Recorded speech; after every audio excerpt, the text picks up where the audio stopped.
Good morning, students. Now we will see about cloning vector. So you know that the plasmids and the bacteriophage have the ability to replicate within the bacterial cell independent of the control of chromosomal DNA. કે આપણને ખબર છે કે ભાઈ plasmid અને બેક્ટેરિયોફેજ cell જે છે એની પોતે પોતાના બેક્ટેરિયલ સેલની અંદર ઇન્ડિપેન્ડન્ટલી ડિવાઇડ ક્રોમોઝોમ્સને ડિવાઇડ કરવાની એટલે કે ડીએનએ વધતા જશે એ કેપેસિટી ધરાવે છે. Bacteriophage because of the high number of the per cells ને બેક્ટેરિયોફેજ એટલા માટે કારણ કે એની અંદર ઘણા બધા સેલ્સ હોય છે, right, has very high number of copies that genome within the bacterial cell. Some plasmids may have only 1 or 2 copies per cell, whereas other may have 15 to 100 copies. કે અમુક સેલની અંદર બેક્ટેરિયોફેજની અંદર 1-2 કોપી જોવા મળશે તો અમુકમાં 15 થી 100 પણ જેટલી કોપી જોવા મળશે. જેટલી કોપીઝ વધારે એટલા જ ડીએનએ વધારે બનશે. Their number can go even higher if we are able to link an alien pieces of a DNA with a bacteriophage or a plasmid DNA. અને એમનો નંબર વધી જાય જ્યારે આપણે બહારથી બીજા નવા ડીએનએ એની સાથે એડ કરી દઈએ તો એ મલ્ટિપ્લિકેશન વધીને વધારે ને વધારે ડીએનએ બનાવશે. We can multiply its number equal to the copy number of the plasmids or bacteriophage. Vector used as a presents are engineered in a such a way that help us easily linking the foreign DNA and selection of recombinant from non-recombinant. એટલે આપણે vector પણ એક એવો લેવો જોઈએ કે foreign ડીએનએને બીજા DNA સાથે ઇઝીલી મિક્સ કરી શકે છે. So first here they have given the following are the features that are required to facilitate the cloning into the vector. કે આટલી વસ્તુ જરૂરી છે કોઈ પણ વસ્તુને ક્લોન કરવા સાથે વેક્ટર સાથે. તો first of all origin of replication, કે એ વેક્ટર એવો હોવો જોઈએ કે વેક્ટરની અંદર રેપ્લિકેશન સાઇટ હોવી જોઈએ, origin. So here in figure you can see this is they have given PBR 322. So this is one kind of the gene, right? Cloning like PBR 332, right? It's a vector. તો એમાં origin ORI. So this is the origin site, કે અહીંયાથી origin થશે એટલે એ પછી નવો બનવાનો શરૂ થશે, રાઈટ. રેટ ROP છે એટલે કે rate of protein, right, protein portion છે. પછી આ SAL1 છે એ પણ એક સ્પેસિફિક સાઇટ છે. BAMH1 એ પણ એક સ્પેસિફિક સાઇટ છે. HID3 એ પણ એક સ્પેસિફિક સાઇટ છે. ઇકોરાઈ બરાબર 1, PUV1 એ પણ એક સ્પેસિફિક સાઇટ છે. PST1 એ પણ એક સ્પેસિફિક સાઇટ છે. આ એમ્પિસિલિન, તો આટલો પોર્શન જે છે એ એમ્પિસિલિન વાળો છે, આટલો પોર્શન છે ટેટ્રાસાયક્લિન વાળો છે, રાઈટ. એન્ટીબાયોટિક કે ભાઈ એને રિલેટેડ હશે તો એ નહીં થવા દે, એવું એમ્પિસિલિન રિલેટેડ હશે તો એ નહીં થવા દે, બાકી થવા દેશે, બરાબર. બીજું કોઈ પણ જગ્યાએ અહીંયા જુદી જુદી જગ્યા આપેલી છે, બધી જગ્યાએથી આપણે એને પોર્શન એટલો કટ કરી બીજો ડીએનએ અંદર મૂકી શકીએ છીએ. તો પહેલું ઓરિજિન ઓફ રેપ્લિક એટલે કે એ નવો રેપ્લિકેટ થઈ શકો છો. તો this is the sequence from where replication starts, and any piece of a DNA when linked to the sequence can be made to replicate within the host cell.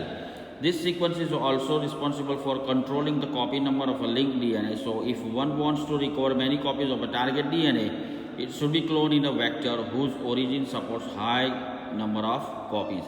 કે જેની એવો વેક્ટર સિલેક્ટ કરો કે જેની અંદર ઓરિજિન સાઇટ હોવી જોઈએ, ને ઓરિજિન સાઇટ હશે તો એવામાં તમે ડીએનએને બીજો બહારથી ફોરેન ડીએનએ ઇન્ટ્રોડ્યુસ કરશો તો એના જેવી નવી ઘણા બધા ડીએનએ બનશે. બીજા નંબરમાં કીધું સિલેક્ટેબલ માર્કર. તો in addition to the the vector requires a selectable marker which helps in identifying and eliminating non-transformant and selectively permitting the growth of a transformant. Transformation is a procedure. Transformation શું છે? That's a one kind of a procedure through which a piece of a DNA is introduced into the host bacterium. You will study this process subsequent section. એટલે આગળ ભણવામાં આવશે host બેક્ટેરિયમની કેવી રીતે અંદર નાખવામાં આવે તે. But normally the genes encoding resistance to the antibiotics such as ampicillin, chloramphenicol, tetracycline, kanamycin etc. are considered useful selectable marker for E. coli. કે આવા બધા જે છે એન્ટીબાયોટિકને જે રેઝિસ્ટ કરશે એવા આપણે E. coli અંદર યુઝ કરીશું. The normal E. coli cells do not carry resistance against any of this antibiotic. કે નોર્મલ E. coli સેલ હોય તો એની અંદર આ કોઈ રેઝિસ્ટન્સ હોતા નથી, right. Then cloning site. So there must be A cloning site, કે પ્રોપર કોઈ પણ સાઇટ હોવી જોઈએ. અહીંયાથી થવું છે ક્લોનિંગ, અહીંયાથી કરવું છે, અહીંયાથી કરવું છે, અહીંયાથી કરવું છે, ક્યાંથી કરવું, કે પ્રોપર ક્લોનિંગ સાઇટ હોવી જોઈએ. સો in order to link the alien DNA, alien એટલે બીજો ડીએનએ બહારથી લાવીને આની સાથે જોઈન કરવાનો છે તે. So the vector need to have very few or preferably single recognition site for the commonly used restriction enzyme. Presence of more than one recognition site within the vector will generate several fragments. કે જો એવી proper કોઈ site નહીં હોય તો એ શું થશે, એ જે બહારનો ડીએનએ એના ઘણા બધા ટુકડા થઈ જશે અને વ્યવસ્થિત જોઈએ તો આપણને ડીએનએ મળશે નહીં. એટલે જો પ્રોપર જગ્યા હશે, પ્રોપર ક્લોનિંગ સાઇટ હશે કે ભાઈ આ જગ્યાને ખસેડીને જ અહીંયા થવાનું છે, તો એ જગ્યાએ ખસેડીને મૂકી દેવામાં આવશે તો તમને પ્રોપર ડીએનએ મળશે ને અને આ નંબર ઓફ કોપીઝ પણ મળતી રહેશે. આપણે જઈએ કોઈપણ જગ્યાએ તો કોઈપણ જગ્યાએ આપણને મળનાર વ્યક્તિ હોય તો આપણે એને મળીશું તો આપણે પ્રોપર ઇન્ટ્રોડક્શન થશે ને બધું થશે, પણ નહીં મળે તો ઘણા બધા હશે તો it will create a problem. So here they says that the ligation of alien DNA is carried out at the restriction site present on one of the two antibiotic resistance genes. કે અહીંયા જે કયા કે ampicillin resistance અને ટેટ્રાસાઇક્લિન resistance, બેમાંથી કોઈ પણ એક જગ્યાએ જે રેઝિસ્ટન્સ કરતો હશે એ જગ્યા પર કરવામાં આવશે. For example you can ligate એટલે કે જોઈન કરી શકો the foreign DNA at BAM-H1 site of a tetracycline resistant. BAM-H1 તો અહીંયા BAM-H1 વાળી છે તો તમે અહીંયા આગળ જીનને કરી શકો છો જે ટેટ્રાસાઇક્લિનને રેઝિસ્ટ કરે છે કે ભાઈ ટેટ્રાસાઇક્લિન હશે એન્ટીબાયોટિક તો રાઈટ એને રેઝિસ્ટ કરશે ને એ જીન અહીંયા લાગી જશે તો એને કશો ફેર પડશે નહીં, એ કન્ટિન્યુ કર્યા કરશે. તો which is resistant jeans right in a vector PBR322. The recombinant plasmid will lose tetracyclic resistance due to the insertion of a foreign DNA but can still be selected out from non-recombinant one by plating the transformant on ampicillin containing medium. કે જ્યારે બહારથી તમે બીજો DNA લેશો ને એની અંદર મૂકશો તો એ જે ટેટ્રાસાઇક્લિન જે છે એન્ટીબાયોટિક રેઝિસ્ટન્સ કરશે એ એની કેપેસિટી ગુમાવી દેશે. ધ ટ્રાન્સફોર્મેન્ટ ગ્રો ઓન એમ્પિસિલિન, તો એની માટે આપણે શું કરવું પડશે, આખી એમ્પિસિલિનની પ્લેટ યુઝ કરવી પડશે અને એની પર ગ્રોન અપ કરવા પડશે. So the transformant grown on ampicillin containing medium are then transform on a medium containing the tetracycline. ને પછી એક વખત એ જે ટ્રાન્સફોર્મ થયો એમ્પિસિલિનમાં એને પછી ટેટ્રાસાઇક્લિનમાં કન્વર્ટ કરી દેવામાં આવશે. The recombinant will grow in ampicillin, કે જે એમ્પિસિલિનમાં રિકોમ્બિનન્ટ નવા ઉગ્યા બરાબર, but not on that containing the tetracycline, કે જે ટેટ્રાસાઇક્લિન પર જે થતા હશે એ નહીં થાય, એમ્પિસિલિનવાળા થઈ જશે. બટ નોન રિકોમ્બિનન્ટ કે જે નથી થયા, કે જે જોઈન્ટ અપ નથી થતા, જે જૂના હતા એ that will grow the medium containing both the antibiotics, કે જે નથી, જે જૂના હતા એ તો બંને એન્ટીબાયોટિક્સને સપોર્ટ કરે છે એટલે બંને જગ્યાએ ઉગી જશે. In this case one antibiotic gene help in selecting the transformant, તો એક આપણને જીન એ શું કરશે કે એન્ટીબાયોટિક જીન ટ્રાન્સફોર્મન્ટ માટે મદદ કરશે, versus other antibiotic resistance gene gets inactivated due to the insertion of alien DNA. અને બીજો જે છે એ ટેટ્રાસાઇક્લિન, કે ભાઈ બહારથી ફોરેન ડીએનએ આવે એટલે પેલો ટેટ્રાસાઇક્લિન વાળો તો એ પોર્શન બંધ થઈ જશે. And helps in selection of recombinant.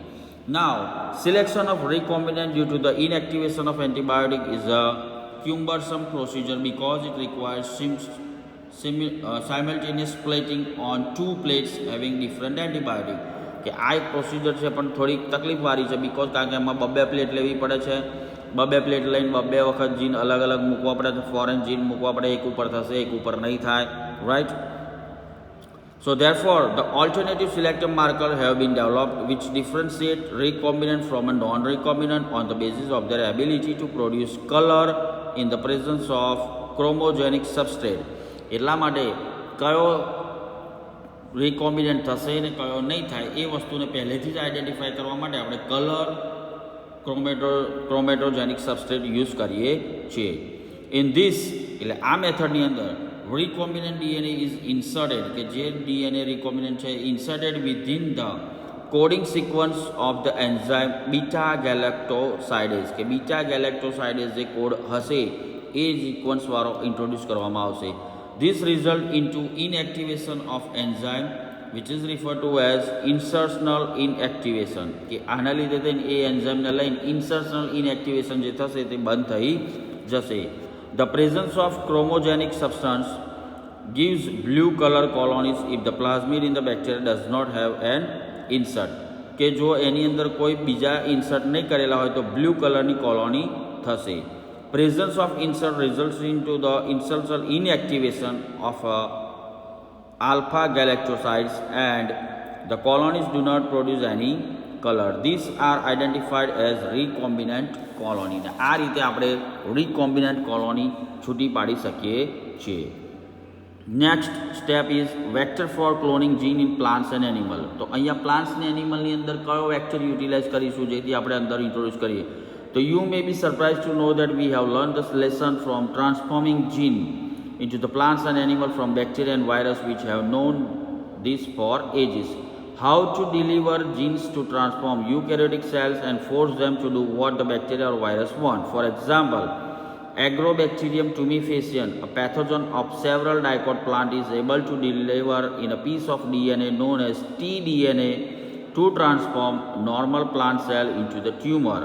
A normal plant cell ને ટ્યુમર એટલે ગાંઠમાં કન્વર્ટ કરી દેશે and this tumor cells produces the chemical and આ ગાંઠ એવી chemical produce કરશે that is required by the pathogen, right? So similarly, retrovirus in animal cell have ability to transform the normal cells into the cancerous cells કે retrovirus જે animal cell માં છે એ cells normal cell માંથી cancerous cells માં convert થઈ જશે. A better understanding of the art of delivering genes by pathogen in their eukaryotic host has generated knowledge to transform this tool of pathogen into useful vector for delivering genes of interest into the human. આને લીધે થઈ કે જે particular જીન આપણે હોસ્ટની અંદર introduce કરવા હોય તે કરી શકીએ છીએ. The tumor inducing TI plasmid of Agrobacterium tumefaciens now has been modified into the cloning vector કે જે ટ્યુમર ઇન્ડ્યુસિંગ કરતો હતો કે ટ્યુમર પ્રોડ્યુસ કરતો હતો, રાઈટ, એ જે એર્ગોબેક્ટેરિયમ ટ્યુમિફેસિયન છે પ્લાઝમિડ એ અત્યારે મોડિફાઈડ થઈ ગયું છે કે એની અંદર ચેન્જીસ કર્યા છે અને એ જ ક્લોનિંગ વેક્ટર તરીકે યુટિલાઇઝ થાય છે for more pathogenic to the plants, but it is still able to use mechanism to deliver genes of our interest into the variety of a plant. Similarly, retrovirus have also been disarmed and now grown to use to deliver desirable gene to the animals. And એવી જ રીતે કે જે cancerous સેલ્સમાં convert થઈ જતા હતા retrovirus એ જ ને સીધા કરી દીધા છે કે એમને ચેન્જીસ કરી દીધા છે તો એ જ વેક્ટર તરીકે યુટિલાઇઝ થાય છે અને એ જ વેક્ટર ડિઝાયર્ડ હોસ્ટની અંદર ઇન્ટ્રોડ્યુસ કરવા માટે ઉપયોગમાં લેવાય છે. So once a gene or a DNA fragment has been ligate into the suitable vector, it is transferred into the bacterial plant or animal host where it multiplies. પછી જે જોઈતો suitable vector દ્વારા જીન આપણે અંદર ઇન્ટ્રોડ્યુસ કરી દીધો plant કે એનિમલની અંદર તો પછી ત્યાં ગયા પછી એ કન્ટિન્યુઅસલી મલ્ટીપ્લાય થશે ને નવા નવા બનતા રહેશે. So this was all about called as a cloning vector, right? I will send another video related to this cloning vector. You see it, observe it well, study it well, and still if you have any doubt then ask me or contact me. Thank you very much.